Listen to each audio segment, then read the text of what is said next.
Imagine you're having a panic attack about making rent. Oh, yeah, we've all been there. Right. Your chest is totally tight, your biological survival alarms are just blaring, and your mind is spinning completely out of control. It's that awful visceral fight or flight feeling. Exactly. And, modern medicine might offer you a beta blocker for that. A financial advisor might, hand you a budget spreadsheet. Sure. But humanity's oldest traditions suggest a completely different prescription.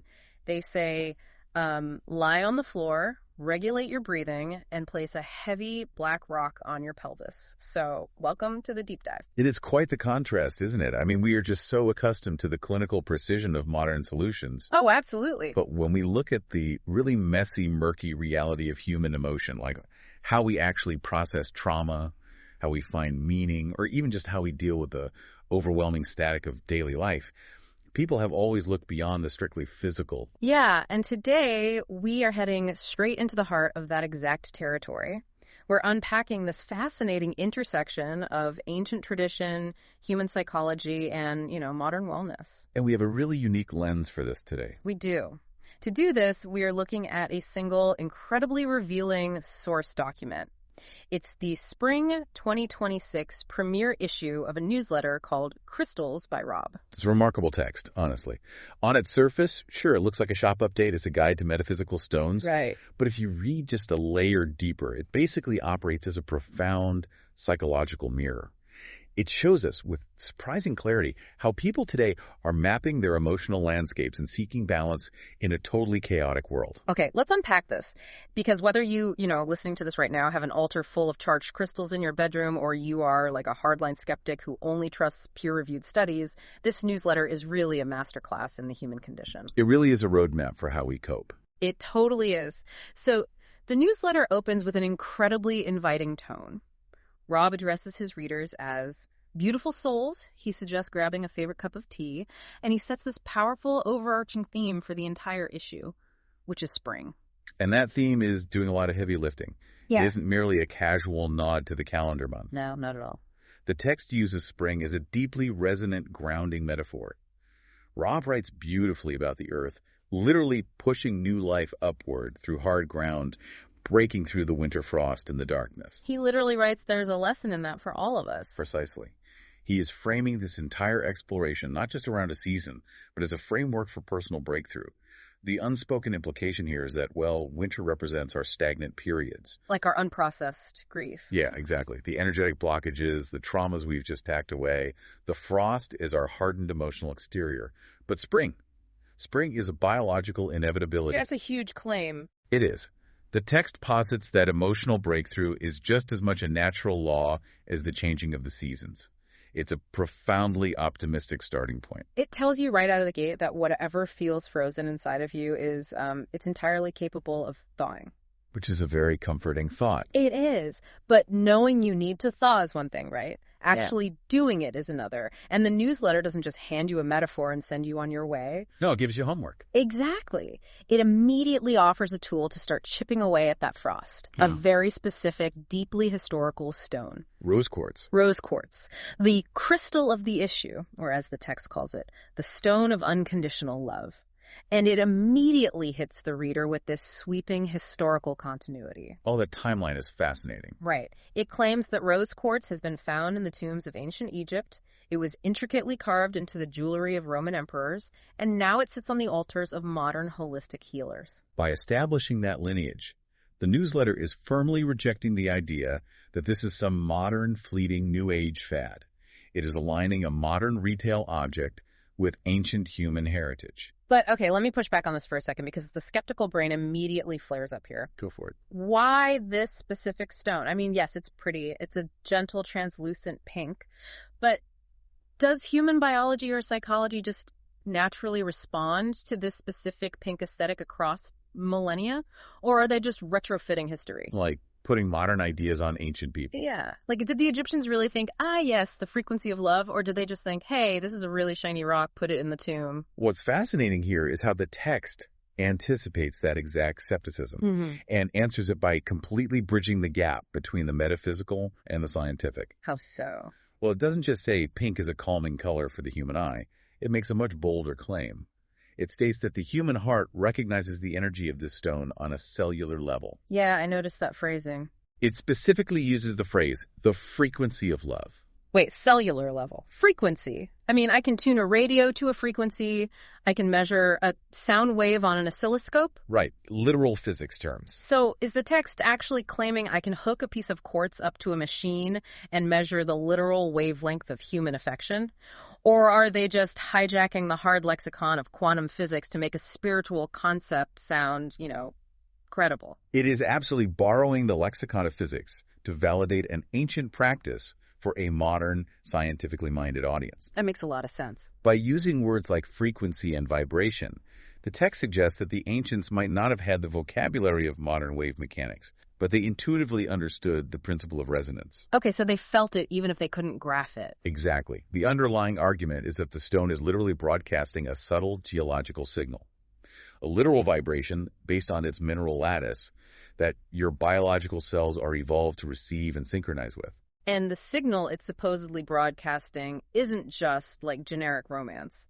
The text makes a massive point to redefine what kind of love we're talking about here. It's a very important distinction. It really is. It explicitly distances rose quartz from being just the find a soulmate stone. It says it holds the vibration of unconditional love. Love without fine print. Yeah, love without expiration. And most importantly, the exact kind of love you need to direct inward toward yourself. Which, psychologically speaking, is arguably the most difficult state for a human being to cultivate. Oh, 100%. The text diagnoses a fundamental modern wound, which is a chronic, pervasive lack of self-worth. It pivots the focus completely away from external validation like being desired by a partner or being praised by a boss, and turns the energetic mirror inward. And it describes exactly how the lack of that self-worth actually functions inside the body. It talks about the heart center, and it lists the culprits that block it. Grief, heartbreak, trauma. Right, but also, and this is the part that really struck me, simply the weight of daily life. That is such a vital inclusion. It normalizes the blockage. You don't need to have survived a catastrophic, life-altering trauma to be worthy of healing. Thank goodness. Just existing in a hyper-connected, high-pressure modern world is heavy enough to cause profound static in your emotional system. And it describes how the static physically feels. The text says, anxiety tightens the chest.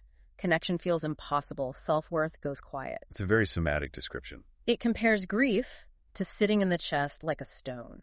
That isn't just poetic phrasing. If you've ever experienced a full-blown panic attack or just the acute wave of sudden grief, you know it isn't just a thought loop in your brain. No, it is a literal, crushing, heavy physical sensation right behind your sternum. It really is. It's the textbook definition of a psychosomatic response.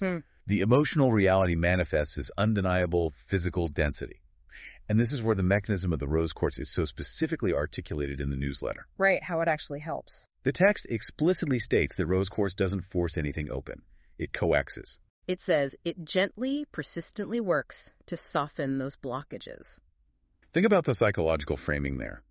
The stone isn't a magical pill that manufactures a foreign emotion and just inserts it into your brain. Right. It is merely clearing away the energetic debris, the accumulated stress, the grief, that winter frost we talked about, so that your natural baseline can reemerge. I love that.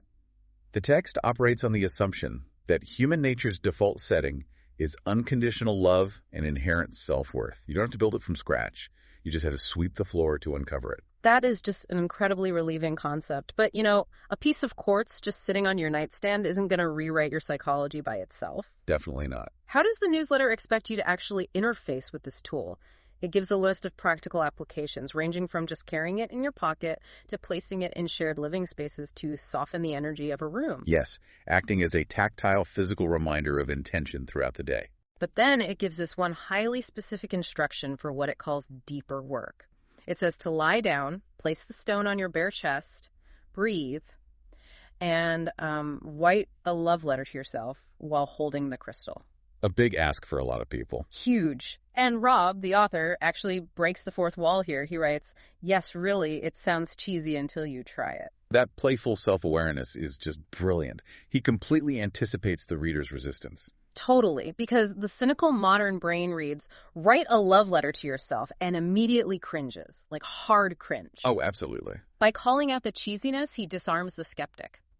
But if we strip away the metaphysical crystal for a second, let's look at the actual mechanics of that exercise. Just psychological mechanics. Yeah, the act of sitting down, silencing your inner critic, and forcing yourself to articulate positive, unconditional affection for yourself in written words, I mean, that is a massive, tangible psychological intervention. It is essentially cognitive behavioral therapy disguised as an esoteric ritual. Oh, wow. Yeah, that's exactly what it is. You are actively forcing your neural pathways to fire in a new pattern, replacing the default narrative of self-criticism with one of self-compassion. The crystal is simply serving as the physical anchor, the tangible totem for that psychological rewiring. But placing a pink rock on your chest to clear an emotional blockage naturally raises a much larger question. It demands context. Right. To understand how a stone resting on your sternum is supposed to affect your systemic anxiety, your sleep patterns, and your self-worth, we really have to zoom out. We do. The newsletter doesn't just isolate the heart. It provides an incredibly detailed, comprehensive, energetic map of the entire human body. The chakra system.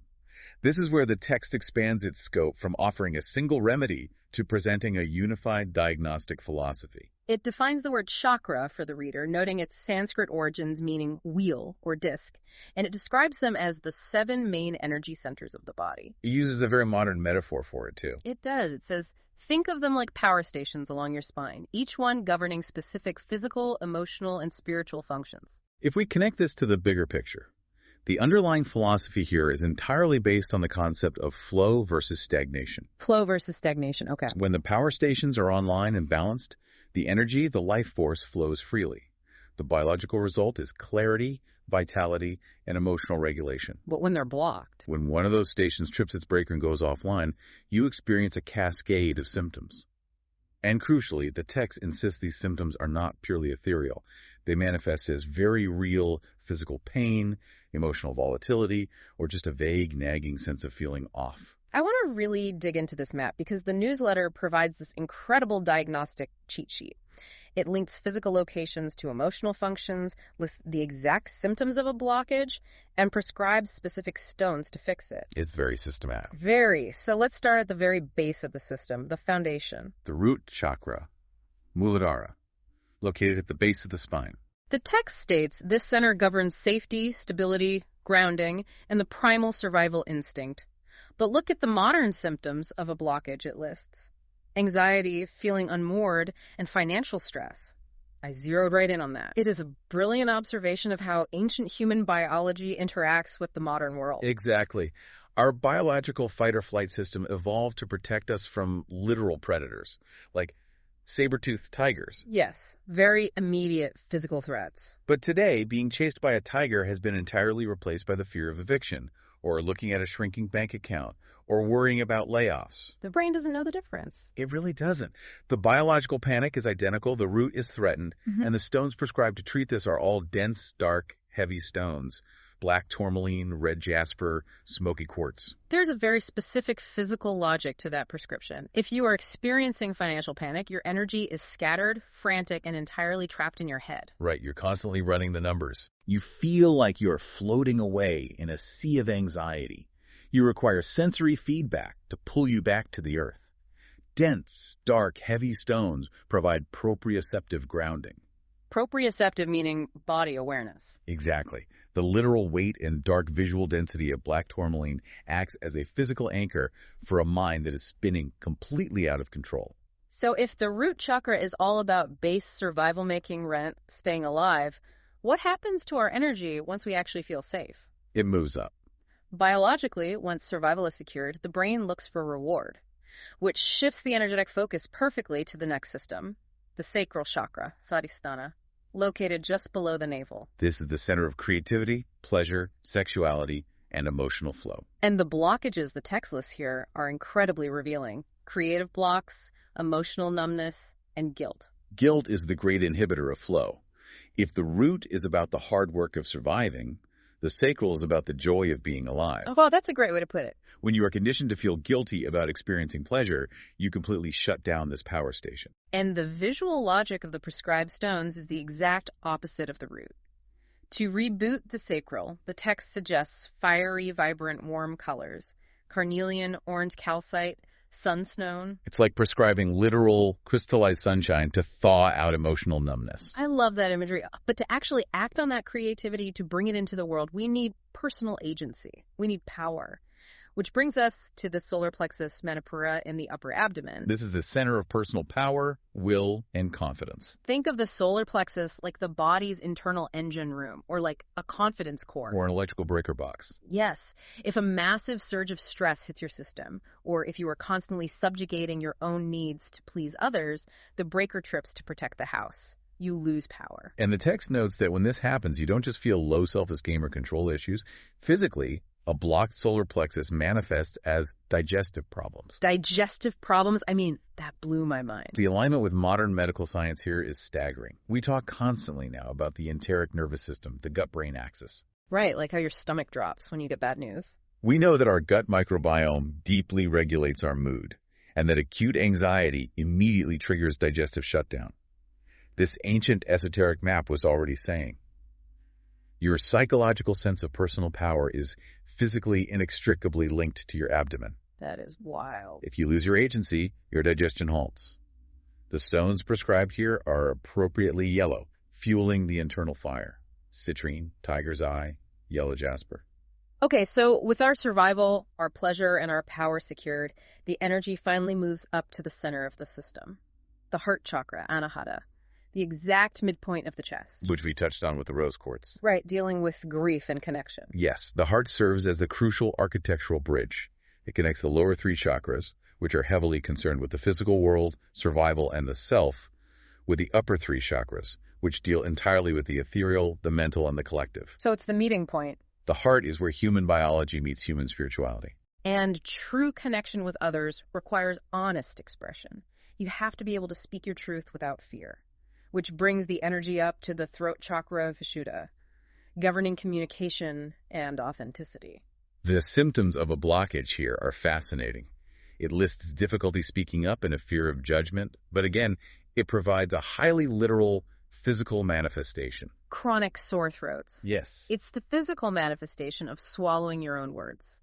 You are literally choking on your unspoken truth until the friction of that repression physically inflames your vocal cords. It is a very powerful metaphor that becomes biology. And the text's solution, it prescribes cooling, airy stones, blue lace agate, sodalite, aquamarine. The mechanism here relies on the psychological principle of cooling that inflammation with the visual and tactile equivalent of ice water. Exactly. You are soothing the friction of repression with cooling frequencies. But, to speak your truth, you first have to know what your truth actually is. You have to be able to see through the noise. Which is not easy today. No, it's really not. This pushes the energy up into the third eye chakra, ajna, located right between the eyebrows. This governs intuition, perception, and inner wisdom. And what does the text list as the primary symptom of a blocked third eye? Overthinking. If there is a definitive plague of the modern age, it is overthinking. We are bombarded with an unimaginable amount of data, news, and notifications every single hour. It is overwhelming for the neurological system. Our analytical, logical front brain is spinning completely out of control, and our intuitive compass, our gut feeling, gets entirely drowned out in the static. The energetic system becomes incredibly top-heavy. All the energy is trapped in the localized front of the brain, constantly analyzing instead of simply perceiving. So how does the newsletter suggest we fix that top-heavy feeling? To break that static, the text recommends deep, dark, expansive cosmic stones. Amethyst, lapis lazuli, labradorite. The visual depth of these stones is meant to pull the mind out of its narrow, localized anxiety and back into a broader, deeper state of awareness. Finally, we reach the apex. The crown chakra, Asasarara, the top of the head. This governs higher consciousness and spiritual connection. The blockage here represents the ultimate human existential crisis. Feeling totally spiritually disconnected and suffering from a profound lack of purpose. When the crown is closed, you have no guiding star. You're just drifting. And the stones prescribed here are the clearest, highest frequency ones in the mineral kingdom. Clear quartz, selenite, and more amethyst. When you lay it all out, it is a beautifully comprehensive framework. It really covers everything. It maps every conceivable aspect of the human experience, from the mundane panic of paying your electricity bill to the lofty pursuit of ultimate life purpose.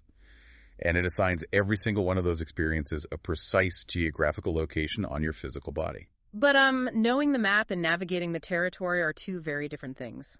A listener might be looking at this map right now thinking, okay, great. My root chakra is terrified of inflation, my solar plexus digestion is a wreck, and my third eye won't let me sleep because I'm overthinking an email I sent 3 days ago. Now what? A very fair question. The newsletter doesn't leave you hanging. It pivots directly from theory into the actual physical mechanics of energy work. And it does so by offering a remarkably wide spectrum of intervention. It provides practices ranging from a free, simple exercise you can do right now on your living room rug, all the way up to highly complex, esoteric professional services. Let's start with the accessible DIY practice. Rob outlines this beginner routine. He says, lie down somewhere comfortable. Take a few slow, deep breaths. Place a specific crystal on each of those 7 points we just mapped out. Just right on the body. Yeah. Close your eyes and just breathe for 10 to 20 minutes. And the only instruction during that time is to notice. Notice where you feel warmth, tingling, or heaviness. Those are your clues. It is a profound invitation to stillness, which is a radical act in our current culture. I completely agree with the stillness, but let me put my skeptic's hat back on for a second. Here we go. If we strip away the metaphysical element entirely, like literally take the physical rocks off the body, isn't this practice at its core just a guided somatic body scan? Medically speaking, yes. Right. The act of lying physically still on the floor, consciously focusing your attention sequentially from the base of your spine up to the crown of your head and slowing down your respiration.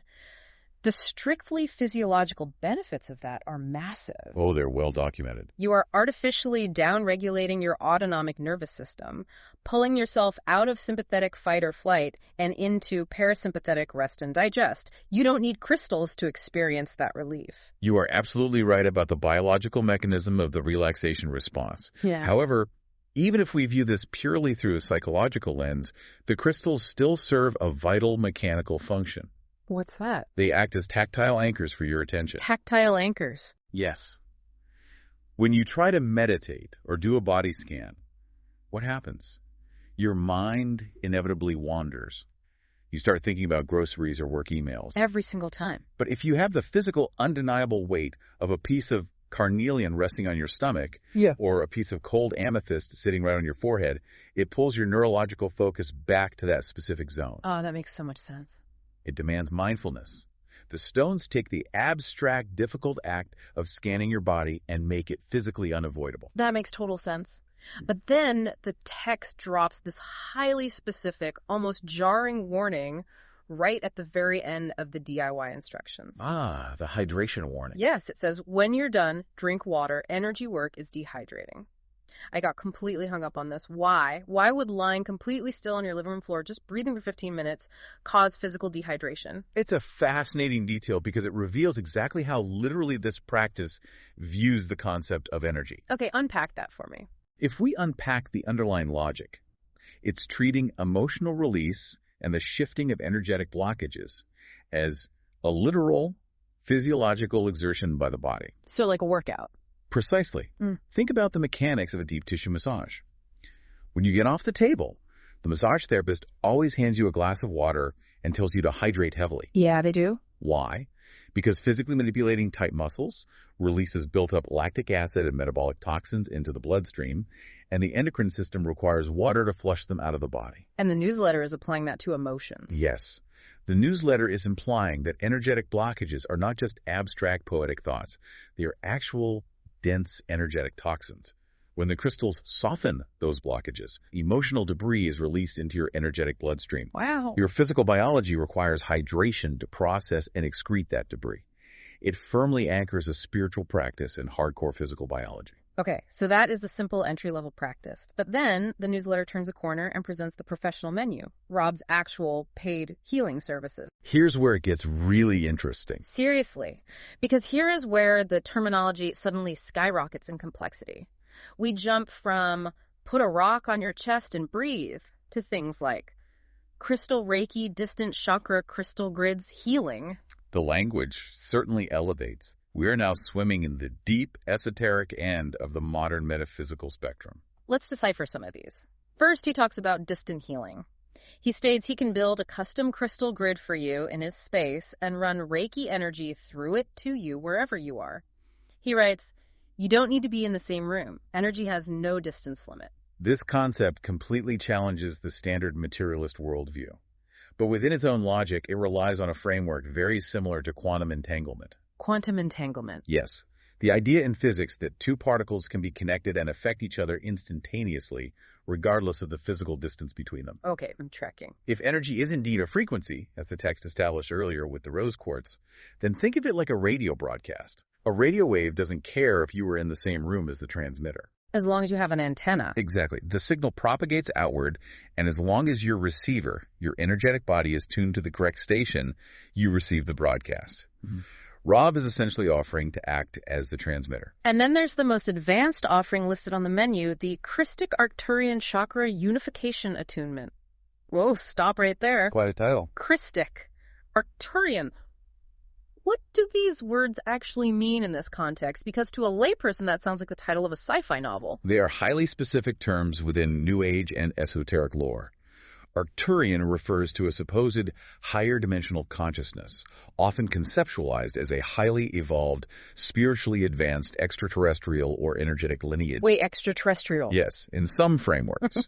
They are known in these circles for utilizing extremely advanced vibrational healing technology. Okay, and Christic? Christic, often spelled with a K, does not refer to the religious figure of Christ, but rather to Christ consciousness. What does that entail? It is framed as an ultimate state of pure, crystalline, unconditionally loving, high vibrational energy. So an attunement using advanced high-dimensional energy to unify the chakras. Yes, and the word unification is the key there. The beginner practice we discussed is highly localized. You fix a broken root chakra, you soothe an inflamed throat chakra. It's essentially energetic symptom management. Treating the sniffles, basically. Right. But this advanced attunement suggests a state of spiritual evolution where the individual power stations actually merge into a single, unified column of light or energy. It's not about fixing a bug in the software. It's about upgrading the entire operating system of the human body to handle a higher consciousness. The menu also highlights a brand new service in the new arrivals section called Aura Cleansing.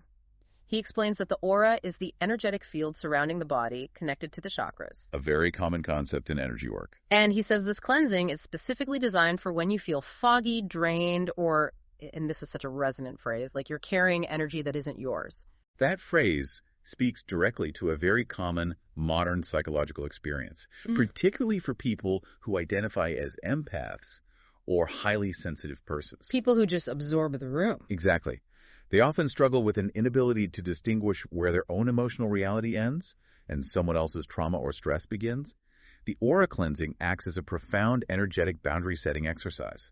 It sweeps the perimeter and deletes the foreign data that you've absorbed from your environment. It is all incredibly intricate. But whether you are doing a free 10-minute breathing exercise with a tumbled stone you found, or you are receiving a highly complex Arcturian attunement transmitted from across the country, there is a common denominator. Physical tools. The crystals themselves are central to the entire operation. And according to the newsletter, not all tools are created equal. This brings us directly into the commerce of the text, the crystal economy. This is a crucial section to analyze because it addresses the modern, often uncomfortable reality of ancient spirituality, intersecting with global capitalism and retail. Exactly. Rob includes a very stern note on authenticity right in the rose quartz section. He warns the reader that because rose quartz is so globally popular, the market is absolutely flooded with fakes. Which is very true. He points out that mass market shops are selling dyed quartz, colored glass, and synthetic stones grown in labs.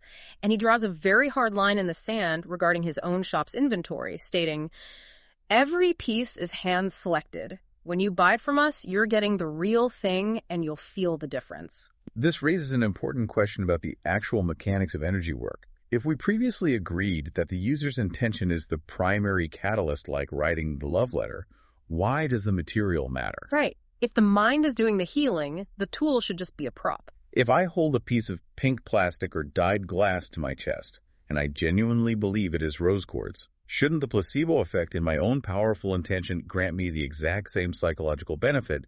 Why is the text so concerned with geological fakes? But the text violently rejects that idea. It does. By explicitly warning against synthetics, the newsletter asserts that human intention is not the only variable in the equation. It claims the earthbound material itself holds objective, independent power. So the glass just won't cut it. Geological authenticity matters because a piece of glass was manufactured in a factory yesterday. A piece of natural quartz was formed over millions of years, forged under immense tectonic pressure within the earth. It's got history. The text argues that the stone is not just a psychological prop. It is a literal geological battery holding millions of years of Earth frequency. Human intention interacts with it, yes, but the stone brings its own inherent measurable energy to the table. Glass simply does not vibrate at the frequency of the Earth. That dramatically elevates the act of retail into something much heavier. He's not just a merchant selling shiny home decor. Look at the language he uses for his shop updates. He doesn't say, "We just received new inventory." No, it's much more reverent. He says, "We've been busy over here restocking and bringing in fresh energy." He emphasizes that the items are curated with intention, not just bulk ordered. It is a deliberate rejection of mass consumerism within the spiritual space. He is positioning himself not as a retailer, but as a guardian, a curator of earth medicine. A gatekeeper of authenticity. The commerce becomes a sacred responsibility. You are exchanging currency, yes, but you are acquiring a curated, authentic piece of the Earth's architecture to actively assist in your personal evolution. And you can see just how vast this curated ecosystem is when you look at the very end of the newsletter. He lists out the various blog categories available on his site, and the breadth of knowledge is staggering. It covers a lot of ground. He has categories for the strict geological properties of crystals right alongside the metaphysical healing properties. He has the history of jasper, crystal witchcraft, Reiki, sound healing, manifestation, and working with angels. It perfectly encapsulates the ultimate appeal of the modern holistic worldview. It utterly refuses to compartmentalize knowledge. We love to put things in boxes. We do. In the modern world, we separate things. Science goes in a lab, history goes in a textbook, spirituality goes in a church. This text seamlessly blends hard geological science, the actual mineral lattices of stones, with ancient human history, modern psychological CBT techniques, and deeply metaphysical esoteric belief systems. It creates a comprehensive, unified universe for the reader to inhabit. Exactly. You aren't just buying a rock. You are participating in geology, human history, and spiritual elevation simultaneously. So we have journeyed from the burial tombs of ancient Egypt with a piece of pink quartz. We've mapped the 7 complex energy centers of the human body, explored the literal physical sensations of emotional repression, debated the mechanics of quantum distant healing, and navigated the ethics of authenticity in the modern spiritual marketplace. We have covered an immense amount of territory. We really have. But at the end of the day, so what does this all mean? When we look at the spring newsletter in its entirety, what is the core actionable takeaway for you, the listener? It comes down to utility and awareness. I think so too. Whether you view these crystals as literal, measurable frequency emitters broadcasting geological data to your cells, or you view them simply as beautiful, tactile, psychological tools to help you focus your mind, the text offers an incredibly powerful framework for living. It is deeply practical. It asks you to stop, to pause the relentless grinding momentum of daily life. It asks you to look at the map of your own body and identify exactly where you feel stuck. Are you terrified about money in your root? Are you emotionally numb in your sacral? Are you drowning and overthinking in your third eye? Identifying the block is half the battle. And then, crucially, it asks you to intentionally carve out 20 minutes on the floor to actually address it. It gives you a roadmap back to yourself. It does. And I would leave the listener with one final provocative thought to mull over, building on the profound metaphor of spring that opened our discussion. I'd love to hear it. Think back to that very specific, crucial claim the text made about rose quartz. It does not manufacture love out of thin air. Yeah. It only clears the energetic blocks that have been keeping it away. Right. I want you to apply that exact logic to your own life today. If we assume that our most desperately desired states, whether that is profound unconditional love, fearless creativity, or unshakable life purpose, are not things we have to exhaustively build, earn, or create from scratch, what if they're simply our natural default states? Oh, wow. What if they're already there, just waiting underneath layers of accumulated frost and static? The question then isn't, how do I build a better life? The question becomes, what is the very first piece of static you need to clear away today to let your own spring break through? That is incredible, because at the end of the day, when the diagnostic X-ray machine is broken and we are forced to navigate the muddy waters of our own inner lives, we don't need a perfectly clean black and white medical picture. We just need to know where the block is and have the courage to start clearing it. Thank you so much for joining us on this deep dive. Keep exploring, stay curious, and above all, keep your energy flowing.